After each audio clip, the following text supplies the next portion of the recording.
Hello, squaddies. A warm welcome back to my YouTube channel, Daily Diaries Friday. Thank you for all the love, support, and good vibes you bring to this channel. Whether you're a long-time subscriber or it's your first time here, I appreciate every view, every like, every comment. It truly means the world to me. This channel wouldn't be the same without you, and I'm so grateful to have you on this journey. Let's keep growing, keep sharing, and keep the good energy flowing. Thank you for being the best part of Daily Diaries Friday. Now let's dive in, squaddies. The Princess of Wales surprised many people in January when she made an unexpected solo visit to the Royal Marsden Hospital. During this visit, she announced that she had been undergoing treatment for cancer at the hospital in 2024 and was now in remission. This revelation came as a shock not only because of the personal nature of the news, but also due to the timing of the announcement. Kate's visit to the hospital took place on January 14th, which happened to be the day before With Love, Meghan was originally scheduled to be released. The timing immediately raised eyebrows, especially among those who have closely followed the dynamics between the Princess of Wales and the Duchess of Sussex. Over the past few months, it has seemed as though Kate has been making more public appearances than initially planned. Given the history between the two women and the media's tendency to pit them against each other, some royal watchers speculated that Kate's increased visibility was a deliberate strategy, one meant to counteract Meghan's own public presence.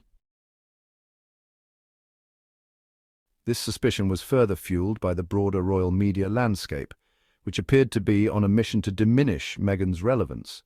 A particularly striking example of this effort was when Jason Knauf, a former royal aide, was sent out to give an on-camera interview for no discernible reason other than to revive the bullying allegations against Meghan.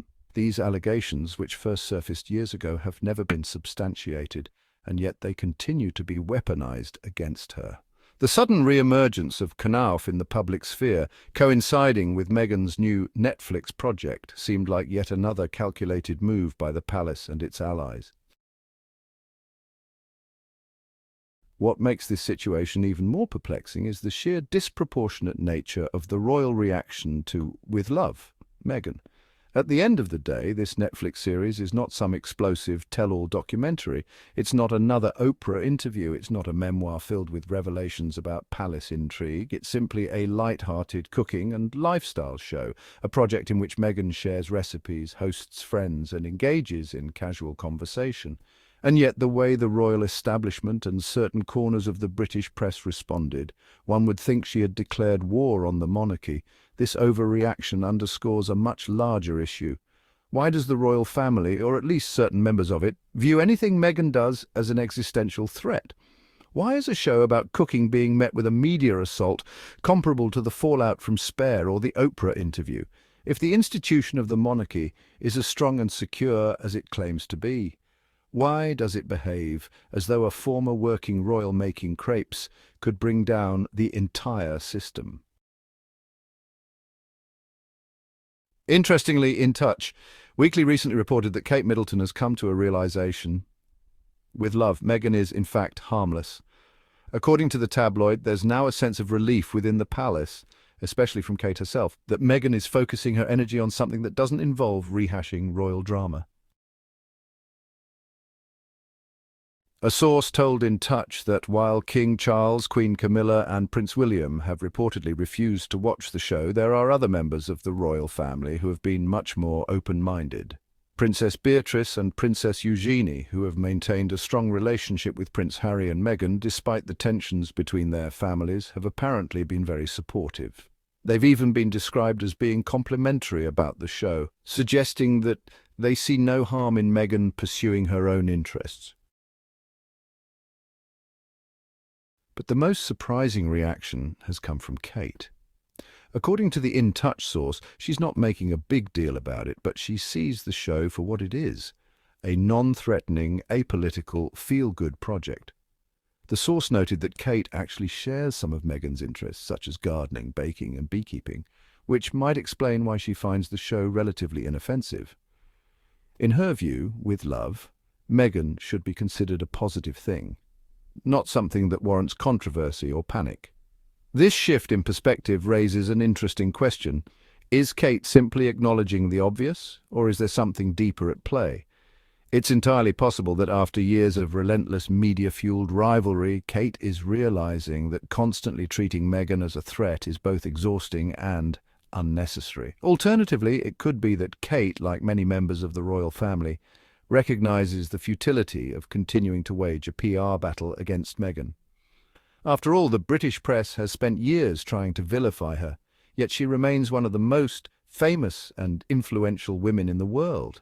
There's also the possibility that Kate, whether she'd admit it or not, actually enjoys watching With Love Meghan. It's no secret that she has been accused of taking inspiration, some might say copying, from Meghan in the past. From fashion choices to speech patterns to certain royal initiatives. There have been numerous instances where Kate's public persona seems to shift in response to Meghan's. If she has indeed watched the series, perhaps she's taking notes on how to inject a bit of modernity and relatability into her own public image. On the other hand, if William has watched the show, his reasons are likely very different. The dynamics between William and Meghan have always been tense, and he has made no effort to hide his disdain for her. Given that, it wouldn't be surprising if his interest in the show stemmed more from a place of irritation or even obsession rather than genuine enjoyment.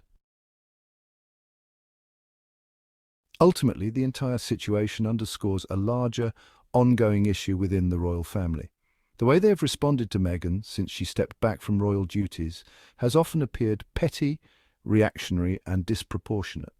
Whether it's Jason Nauf being sent out to dredge up old accusations or the media launching coordinated attacks, the level of hostility directed at Meghan feels completely out of sync with reality. If With Love, Meghan had been some explosive exposé about the royal family, then perhaps their paranoia would make some sense. But the fact that they've reacted this way to a simple lifestyle show speaks volumes. It suggests that they don't just fear Meghan spilling secrets. They fear her very existence. They fear her ability to capture public attention without needing the royal machine. They fear her ability to thrive on her own terms. And that raises a question that the monarchy might not want to answer. If a former royal's cooking show is seen as a threat, what does that say about the monarchy's own stability? A truly powerful institution shouldn't need to micromanage the public image of someone who is no longer even an active part of it. Yet time and again the Windsors and their allies behave as though Meghan's every move requires a counterattack. At some point the royal family will have to decide, do they want to spend the rest of their lives monitoring Meghan's every career move, or do they want to focus on their own work?